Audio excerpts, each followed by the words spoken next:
පෞගිය කාලේ ඇදහැලිච්ච විශාල වර්ෂාපතනයත් එක්ක කැස්බෑව ආසනයේ බොහෝ ස්ථාන ජලයෙන් යට වුණා.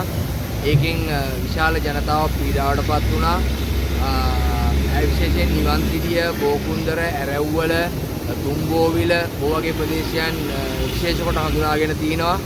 මේ ප්‍රශ්නෙට මූලිකම හේතුව වෙලා තියෙන්නේ ජනතාව විසින්ම ජනතාවගේ අවිධිමත් අනවසර ගොඩ කිරීම.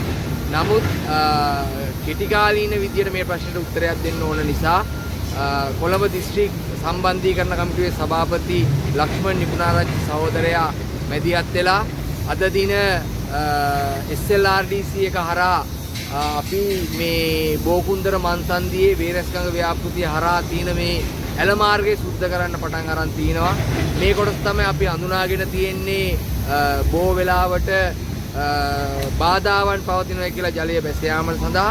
ඒක නිසා මෙන්න මේ ජලය බැස යාම සඳහා බාධාන් පවතින ස්ථානය මේ බෝකුන්දර ඉඳලාම ඇරැව්වල දෙසට අපි ඒ ඇල සුද්ධ කිරීමේ කටයුතු දැන් ආරම්භ කරලා තියෙනවා. මම හිතනවා අපි කවුරුත් මේ තියෙන ඇලවේලි කාණු පද්ධති ගොඩ කරන එක නෙමෙයි කළ යුතු වන්නේ, ඒවා ආරක්ෂා කරගන්න එක. ඒ වගේම වෙල් ගොඩ කරගන්න එක නෙමෙයි කරගත යුතු වෙන්නේ, ඒවා ආරක්ෂා කරගෙන වගා කටයුතු කරන එක.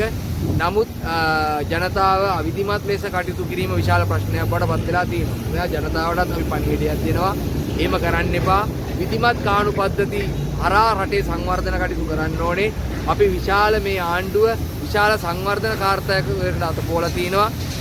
අනුර දිසානායක ජනාධිපතිතුමා ඉඳලා පහළ යාන්ත්‍රණයේ සියලු දෙනාම, ඒ නිසා අපි සියලු දෙනාම එක්කලා රට සංවර්ධනය කිරීමේ කටයුත්තට ජනතාවගේ උදව්ව අවශ්‍ය වෙලා තියෙනවා. අපිට ඒ නිසා අවිධිමත් ගොඩ කිරීම නියැලෙන්න එපා කියලා පණිවිඩෙත් අපි දෙනවා.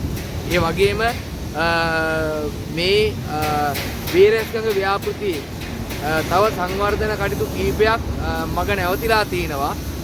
කොළඹ දිස්ත්‍රික් සම්බන්ධීකරණ කමිටුවේ සභාපති පාර්ලිමේන්තු මන්ත්‍රී ලක්ෂ්මන් නිපුණාරච්චි සහෝදරයා මැදිහත් වෙලා ඒ නැවතිලා තියෙන වේරස්ගඟ ව්‍යාපෘතියේ සෙසු සංවර්ධන කටයුතු ටිකත් කඩිනමින්ම සංවර්ධනය කළා මේකට ස්ථිරසාර විසඳුමක් ලබා දෙන්න අවශ්‍ය මැදිහත් වීම කරමින් තිබෙනවා.